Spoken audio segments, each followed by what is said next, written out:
আসসালামু আলাইকুম everyone. Sophia ব্লগে আপনাদেরকে স্বাগত জানাই। আজকের মতে ভিডিওটা আরম্ভ করলাম। আজকে রাত্রের খাবারে কি কি আছে দেখেন। আজকে আমি রাত্রে রুটি খাবো। প্রথমে আমি আটা নিয়ে নিলাম, তারপরে পরিমাণ মতো লবণ দিয়ে এইবার গরম পানি দিয়ে আমি আটাটা ভালোভাবে মাখিয়ে নিব।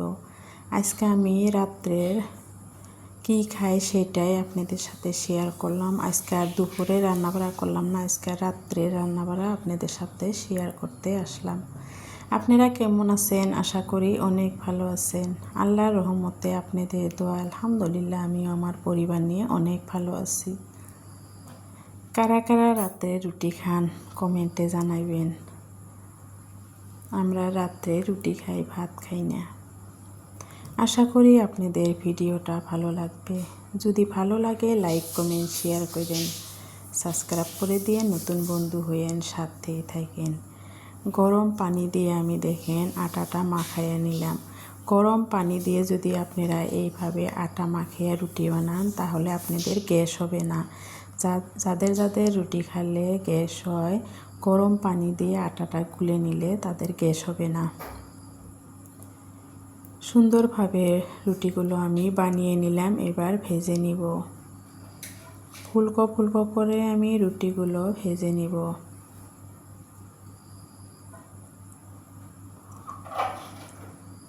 রুটিটা আমার ভাজা হয়ে গেল, এবার আমি লাউ ভেজে নিব।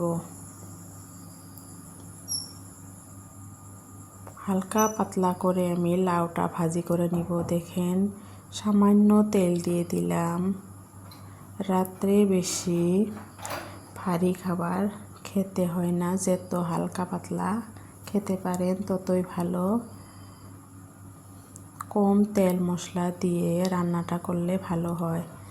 লাউ ভাজিটা করব দেখেন সামান্য তেল দিয়ে দিলাম, পেঁয়াজ কুচি, লঙ্কা কুচি, স্বাদ মতো লবণ, অল্প হলুদের গুঁড়া দিয়ে এবার আমি লাউটা ভাজি বানাবো।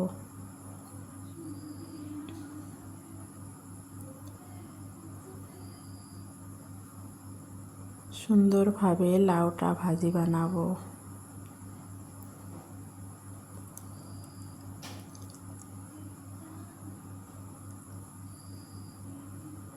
সারাদিন কি খাই না খাই সেটা তো বেলেগ কথা, কিন্তু রাত্রের খাবারটা খুব হালকাভাবে খেলে ভালো হয়, অত ভারী খাবার খেতে হয় না।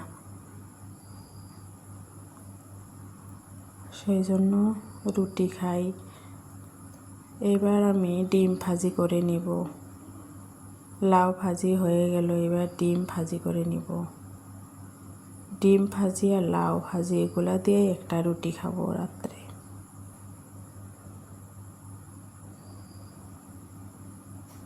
ফাইনাল লুকগুলো দেখেন কত সুন্দর হয়েছে। ডিম ভাজি, লাউ ভাজি, রুটি।